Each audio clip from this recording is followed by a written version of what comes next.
You know what? I make a shitty video, so just laugh at it or enjoy it. No, I don't think you can enjoy it. So whatever. Here's the video. Hello. I'm going to play the game. It's called Trick and Treat. And while I was playing, I'm trying to record it. And as you can see, it's already been making us a video. So let's go.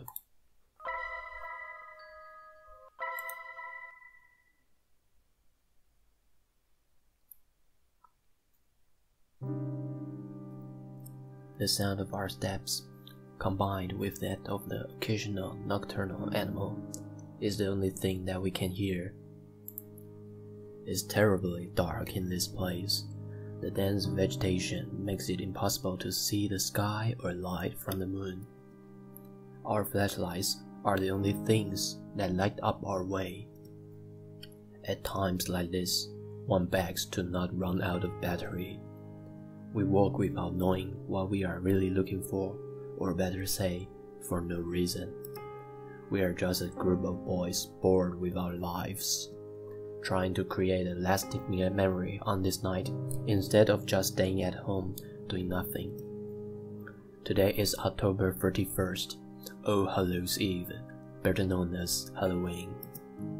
3 young men walk through a dark but up until now nothing special forest, me being one of them. We are doing it to prove our courage.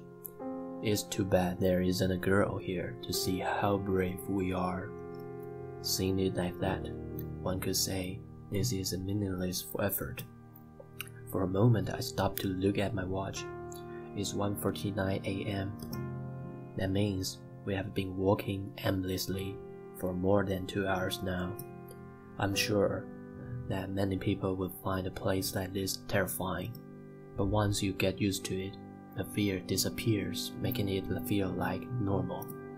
What makes us afraid of the dark is that we cannot know what hides in it, what lurks in the shadows. But this is clearly an empty darkness.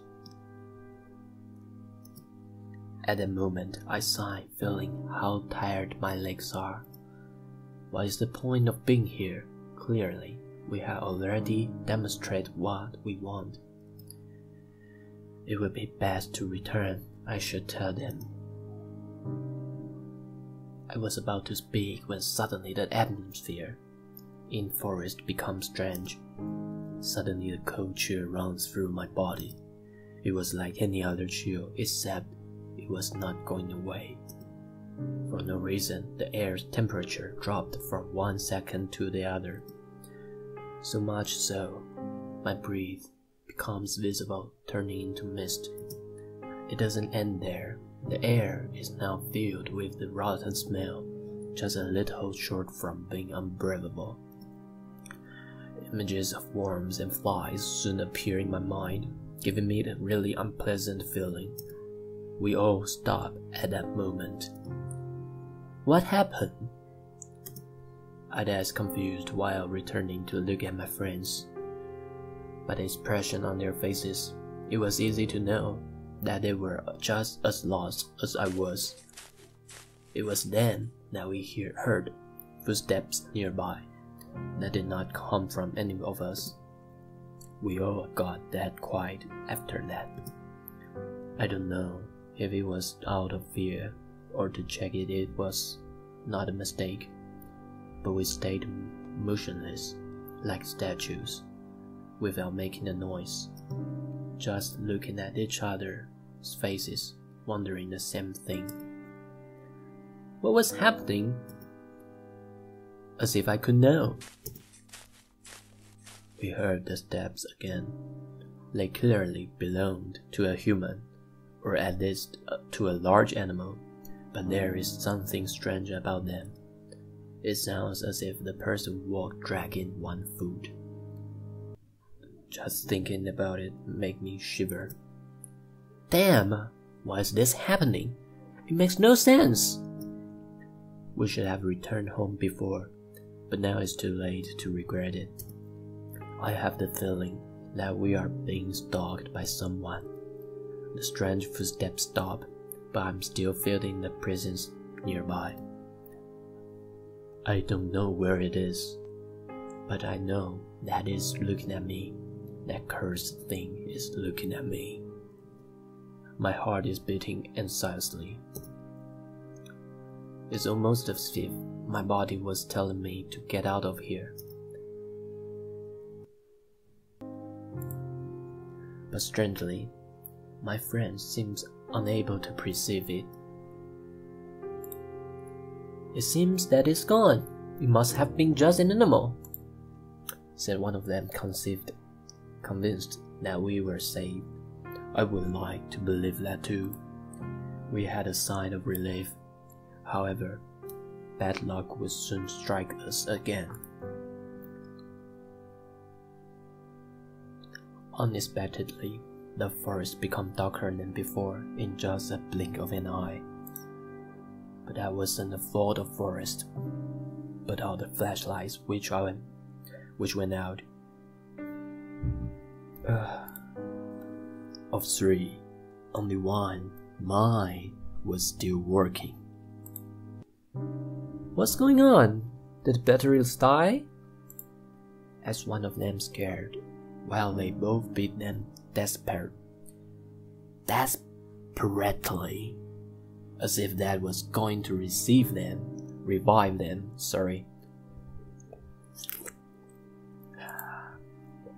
I can't blame them.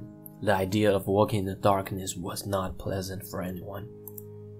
But after a few moments, we had no choice but to resign ourselves to that. Once more, the sound of our footsteps is heard. But the silence is different now. We're not quiet because we have nothing to say, but because we are afraid. We continue walking despite the fear that invaded us. Visibility is almost zero, but we have no choice. In theory, we are walking back looking for the exit, but I can't remember anything of this forest. We could be walking in circles, and I will never notice it until it is too late. I had the thought of it. I just want to get out of the... Suddenly, my thoughts are silenced. We heard the footsteps of someone or something. Once more, the three of us become statues awaiting the presence to go. I hold my breath while feeling my heart beating anxiously. Damn! Get away of here! And leave us alone! Unexpectedly, the steps are heard closer. This time, they do not disappear, but rather come at us. I can't stand it. Desperately, I move my flashlight everywhere looking for the author of these footsteps, hoping for the light to reveal their identity or erase our fears. Nothing? Is that all there around here? Just empty air? My anxiety grows with each failed attempt. I refuse to believe that it was a ghost. Suddenly, when I move the flashlight again, I see the silhouette. I could not distinguish what it was, but for a moment, the light revealed something. Quickly, I point to the same place, only to discover it was gone. I held my breath anxiously. It was not an illusion. I'm sure that I saw something. It was then that I heard something nearby, without even thinking that I am the light toward that place. What I now leaves us paralyzed, with an expression of disbelief on our faces. It is a white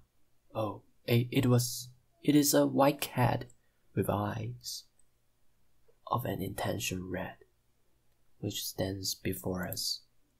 Her look is not the friendliest to say something. However, I got the feeling it's a female cat. Suddenly she lets out a thunderous meow that left us terrified. It sounded more like a lion roaring than a simple cat. The echo of her meow is heard throughout the forest, making it sound more sinister than it should be. Sinister. It was then that suddenly an inexplicable force hit us three. I fall to the ground, and little by little my eyelids close. The fatigue becomes unbearable. I lost consciousness on the ground of the forest without knowing what was going on to happen with me. Before night falls,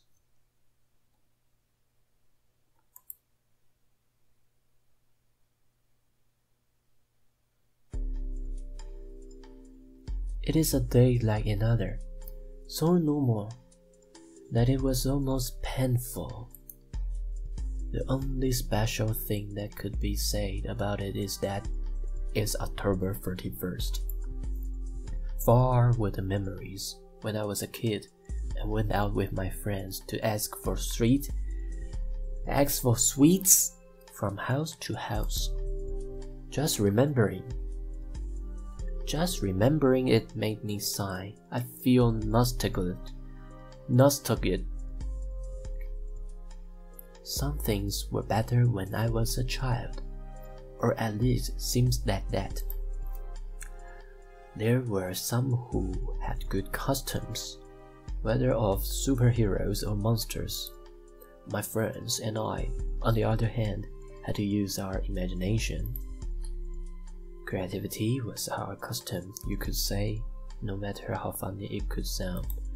I remember that Mom once painted red on my face and told me, "You will be the devil." But it seems only she saw it that way. When we went from home to home, everyone said I'm the tomato man. But those things doesn't matter to me, since we always had a good time. If I asked for candy now, even if I had the best costume, I'm sure no one would give me any. Except perhaps a scolding for acting like a child when I am 17 years old. But anyway, I can't stay in the past. I must live in the present, no matter how little exciting that might be. Back to reality. We are a group of friends who don't have any plans for today. We are still not old enough to go to a disco, and I doubt guys as us would have any luck in that environment. The other option would be to go to a party, meet girls, and have fun. Everything perfect except that nobody has invited us. Not being popular has its disadvantage. Hey Alice, let's have a couple matches. What do you say? My friend Steven caught my attention while playing with the game console. Rushed, I believe that's what the game is called. A fast and quite complicated fighting game for me. I would normally agree to play with him, but for some reason, I don't feel in the mood today. I have no desire to play now, I reply with discouragement.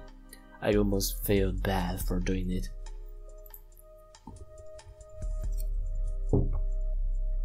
Boring.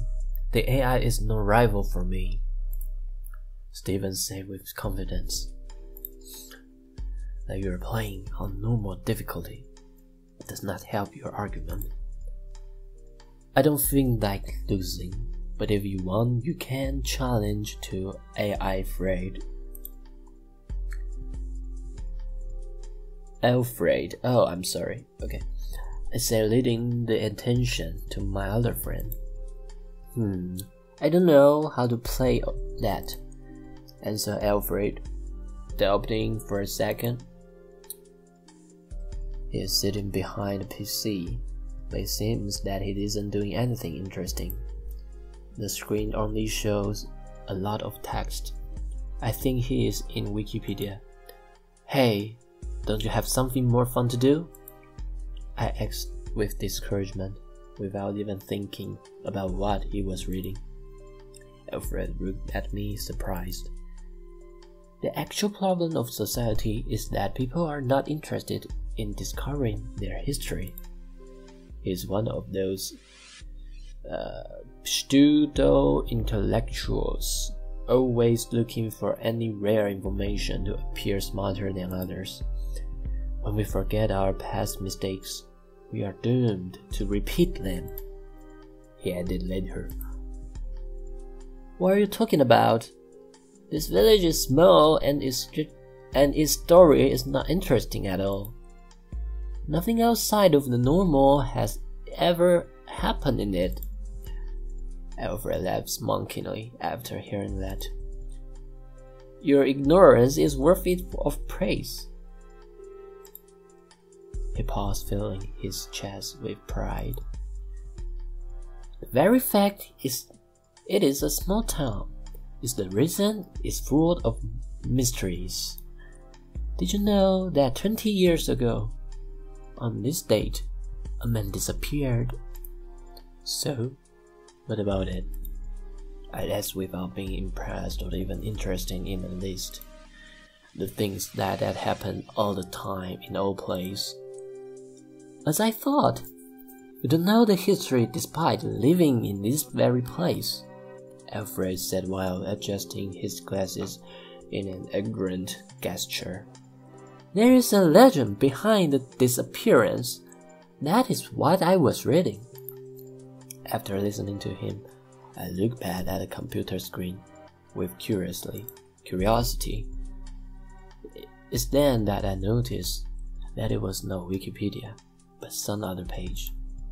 Come on, read this and learn a little, Alfred said, inviting us to read what was on the screen. Both Stephen and I moved closer to read it. Town of Abingdon, Oxfordshire Country, 1994. I came to this town with only 4,000 inhabitants to support them in an investigation. Truth is that never in my life have I seen something this strange. I won't say your typically detective shit nonsense. That I'd have seen thousands of strange things in my life. I've seen many crimes, yes, some difficult to solve, but all of them were human. Even if you don't know how they managed to perpetrate the crime, you know that they are people like anyone else. In this case, I don't think I'm able to say the same thing. Truth is that I can't understand what happened. I was called for the disappearance of a man named Matthew Graham, 23 years, single. The last time he was seen, he was returning home from the Halloween party. He had drank alcohol but was little sober, or at least that's what witness said. Anyway, this is not something which can be explained with a simple drunkenness. He apparently got lost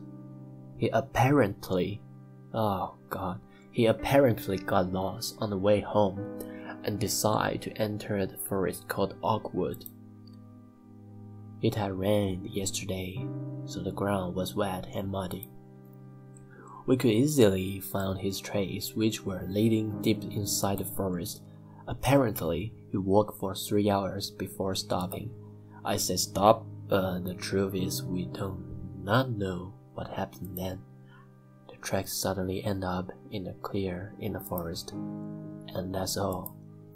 There was no evidence of struggle, no other trace or pieces of clothing on the ground.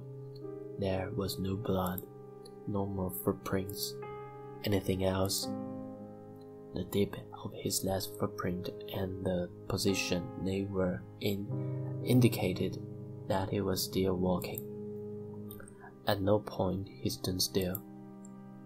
It was as if he had vaporized in the air, with all his clothes, in the middle of his walk. Obviously, I can't believe such a thing, but I can't give another explanation. The only thing I remember is that near the footprints I sensed a faint smell of rot. However, there were no animal corpses nearby. It was ridiculous to think he suddenly started to decay and become earth.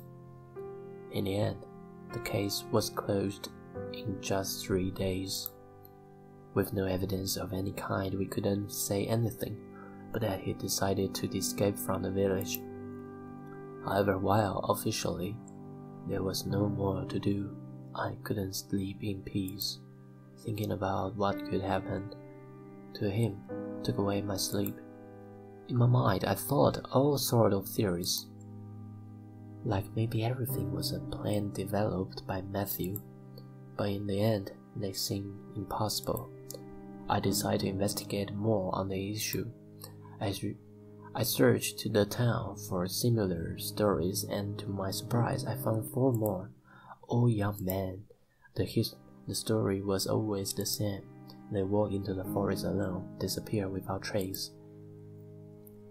Even more curious is that all of them disappear on the same date, October 31st. But there was more. A detail that eliminated the possibility that there is a killer or a kidnapper behind this, and that is the separation of the years. Roger Bacon disappeared in 1924. Mitchell Smith disappeared in 1867.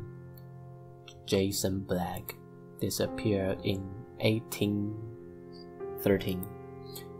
And the worst of all, Oswald Teller disappeared in 1707. It simply couldn't be possible. My curiosity led me to dig deeper. I thought that the answer may be in the paths of the forest. It was then when I discovered that what seemed to be a simple and boring forest actually hid a great story. Before it was called Oakwood or Oak Forest, the place was called Witchwood. The word witch has huge similarity with witch. Taking into consideration that it is an old name and language changed over time, that indicated that it was the forest of witches. Apparently, more than 400 years ago, the people of the village believed witches live in the woods. Unfortunately, almost all the information is already lost. There were stories told in voices, with a poverty written record. I just know that with the change of religion to Christian, people stopped seeing the witches with good eyes and began to hunt them. Apparently, the last one before her death cast a curse on the forest, which even today should continue to exist. Anyway, obviously, I cannot accept something like that as the answer. In the end, I have no other choice than accepting that each one of them escaped from the village, using the legend of the forest to make it look like it was something supernatural.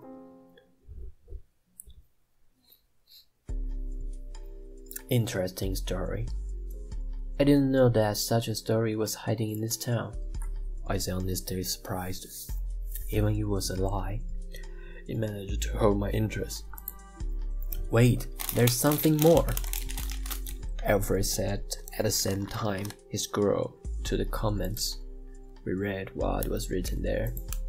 A couple of comments caught our attention. Both of them talk about something creature. At that time, they felt a horrible fear for what could happen to them.